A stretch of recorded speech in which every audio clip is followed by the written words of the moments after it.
wants to check out a RANS S20 with a Rotax Edge Performance 155 horsepower motor. Yeah, let's check this out.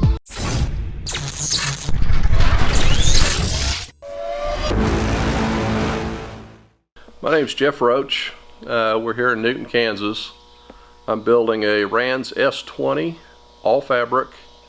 I've got an Edge Performance 912 STI for the power plant, and we're putting Dynon avionics in it and Garmin radio. I started on it the 1st of last July. We've got about 600 hours on it at this point, and working on trying to get the firewall forward figured out and all put together, and kind of designing as we go on that.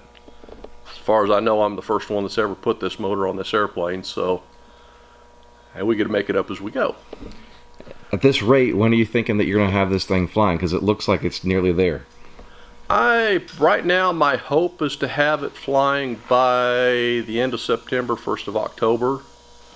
I'm hoping to be able to get through phase 1 and be able to go to the RANS fly-in this year. So Jeff, I know there's several options for building kits these days. You can buy the whole kit or a tail kit or wing kit. What option did you choose to build your plane, and which section did you start on first? Well, I ordered the full kit minus the firewall forward, and then when I got it, of course, about 4 days of inventory for a huge box of goodies, and then from there basically just followed the build manual. I believe it started working on fuselage first, getting stringers on, all the necessary stuff on it, laying out, and basically just followed the build book for everything that had to be done prior to covering. Went from fuselage to tail feathers, then I believe I assembled the wings, and then back to started covering, and just kept going back and forth through the book. I think I've been through it about 4 times now, and finally running out of things to do in each section. So what, out of all the sections, tail, fuselage, wings, what do you think was your favorite part of the build so far? Actually, I've pretty much enjoyed all of it. I can't really say there's been any favorites. The whole process has been a joy. The kit's been very complete. The instructions were very simple to follow and very explanatory, I thought, and were very easy to follow. Okay. So the whole thing has just been a total joy. And backing up just a second here, what made you decide on the RANS and the RANS S20, as there's many options out there on the market, of course? Well, I had a Coyote and enjoyed the dickens out of it. I wanted something with a little more capability, a little more gross weight, better performance. So coming from the Coyote, I was kind of partial that direction anyway, towards RANS. And once I started looking, comparing Carbon Cub to Kit Fox to Highlander, you know, all the options, in my opinion, RANS was the best value for what you got as an end result and capability. I think they're very underappreciated in the market for what you get for what it costs and the performance capabilities of them, and not to mention the support from the company is just phenomenal. So I'm a lifetime RANS guy at this point. I don't think I'll ever change. Not to downgrade any of the other airplanes, because they're incredible. I just don't think this airplane has gotten the appreciation that it deserves throughout the experimental community, but it's starting to. You're in Kansas here, so you're rather close to the factory. So did you make it up to get a demo in this before you decide to buy, or? Yes, I did go up and I took a demo ride with Randy in his S20 with the ULS 912 in it, and was very happy with the way it performed. I just decided I wanted a turbo because I have plans to get up into the mountains at higher altitudes, and I like to go cross country, so those things all kind of support each other. And this is an all fabric airplane, so there's many systems out there. Which system did you go with, and how did you enjoy that process? What did you learn through the process of that? I went with the Stewart systems. Basically that was what RANS sold with the kit. And I have found, if you're finding value in this video, hit the like button on this video, and it's really important that you subscribe, as it helps me get sponsors like Airworx, Kitplane parts, ACME AERO, Edge Performance engines, and Viking aircraft engines. And be sure to check out the links in the description below for special offers from our affiliates. Let's jump back in. The system to be incredibly easy to work with, and being all waterborne, you don't have the chemical smells and problems that a lot of that comes with. The way the adhesives work on putting the fabric on was incredibly simple and easy to do. Very similar to the stuff I've done on models for years, so just building a bigger model.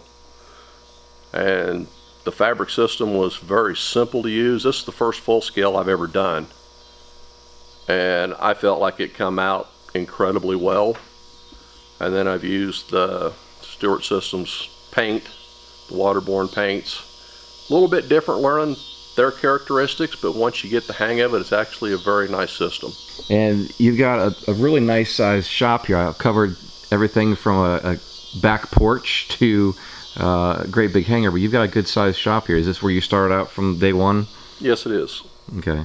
I'm just curious, being I have not built one of these. I've seen one other in person, but explain to me the quality of the kit as it arrived to you. Is it already powder coated? Is it bare frame? Do you have to do any filing, deburring, or how finished is it when it arrives at your house? This one, when I got it, the frame with the fuselage and tail feathers were all powder coated. That is one of the options that you can get now that you bring that up. But that was done. The wing ribs had some alignment to do on them. There's a little bit of basic deburring, of course. But overall, the kit quality has been superb. I haven't had any problems with hole alignment for pilot holes, that type of stuff. Everything has gone together very, very well. I haven't had to fight or modify virtually anything. I believe it's probably a very good first-time person's kit, I would say, all the way up to whatever experience level.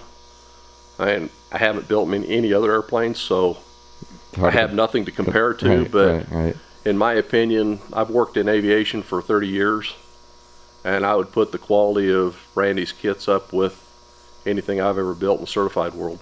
So talk to me about your instrument panel and wiring and avionics for a second, Jeff. Okay, I decided to go with the Dynon avionics. Got a 10-inch and a 7-inch screen, full autopilot. I bought all of their wiring harness that came with each individual. I went directly to Dynon, just called them up, told them what I was wanting to do and the capabilities I was looking to have. And they went through line by line and got me everything I needed to do for all the wiring harnesses, all the instructions and diagrams, and then I did everything here as far as putting together the wiring harnesses and everything up here, all the spaghetti management. And had you done wiring before, or was this all just from instructions? Or no, I've never done any wiring before. Okay. This is all just done with the instructions and a little bit of thinking and head scratching. A little bit intimidating to begin with, but once you got into it and started understanding what it was, it became fairly obvious. Most all the wiring's all color coded very well and matched what needed to go to each component. Jeff, I see the seating system in the RANS is pretty unique. You want to show us how this adjustable seat works? Sure. If you pick up the front of the seat, you can look down here and there's a rail down here with notches in it for these pins. And what you do to adjust it when you get in or in flight or anytime is, if you're setting in it, just reach back, pull the seat forward, grab a bar up here, and then just pull yourself forward and it will roll up on ball bearings back here, and you get the position you want. You straighten the seat back up and the pins will lock into the appropriate position here and locks in for you to where you can be fully adjustable at any time. Can you move that forward and back again to see the teeth? Whoop. And gauges there. Awesome. Makes a very lightweight, very strong seat that's incredibly comfortable and easy to move and adjust. So moving to the nose of this thing where it gets very exciting. Talk to me about your choice for going with the Rotax Edge Performance modified engine, and what exactly is it? What it is Edge Performance takes the 912 ULS and welds the crank on it and then puts fuel injection and turbo on it and brings it up to the 154 horse range. And then I put a Airmaster constant speed prop on front of that with the Whirlwind blades in order to take advantage of the efficiency of the turbo to get the altitude and make it worthwhile. The reason I went with the Edge Performance is when I started looking at the different motor options with Titan, with the Honda engines, 912 ULS, horsepower versus cost and actual performance and altitude, because I like to go up high altitude cross countries. It just, again, money for the value for what you're getting. I felt like this was the best dollar spent in my opinion. So I went that direction and started putting it together. Okay, and was this pretty much straight out of the box, just open the box and bolt it onto the engine mounts, or were there instructions? Or tell me a little bit about that process from Edge and getting it to where we see it today. Basically, it was just out of the box and bolt onto the engine mount.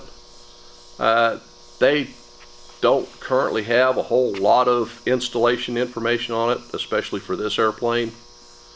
There's some basic installation, and for the most part, most of the installation is real similar to the 912. And then with the Edge Performance and their paperwork, there's some good wiring diagrams to explain the changes they've made and some of the specific needs. So there's some documentation there, but you do still need to figure a few things out. All right, could you give us all an idea of what the RANS kit cost, the engine kit cost, and then what you might have into it before you get it flying? Well, the RANS kit with the options that I ordered with it and the few add-ons, it came to just over $30,000. The motor, crate motor, I didn't have a core to turn in or anything, so it was, had to buy the 912 plus all the modifications, and that came in at just over 34,000. I think it's 34.5 or somewhere in that range. And all totaled, when it's said and done, I should be just over 90,000 for the finished airplane. Okay. For everything, avionics, paint, avionics, everything, nuts, bolts, out the door. Okay.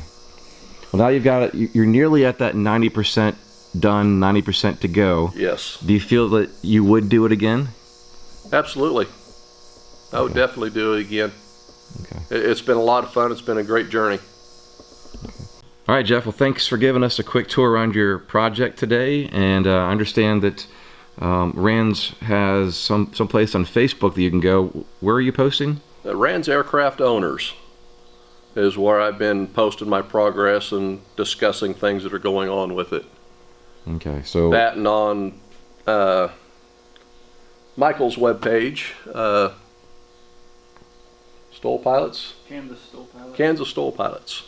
Okay, also. So people can, you post there on a weekly basis or from time to time, so they can kind of follow the rest of your progress there. As I get a little bit of progress, I try to post it and keep it up to date. Sometimes it's daily, sometimes it's a week. Just depends on how life's going that time. All right. Well, looking forward to seeing this thing flying. I hope to come back and visit, maybe go flying. That would be great. I would look forward to it. All right, thanks, Jeff. I hope you've enjoyed this episode. Remember to like and subscribe. I'll see you in the next episode. Thanks for watching. Remember to check out our podcasts on Podbean, iTunes, and Google Play.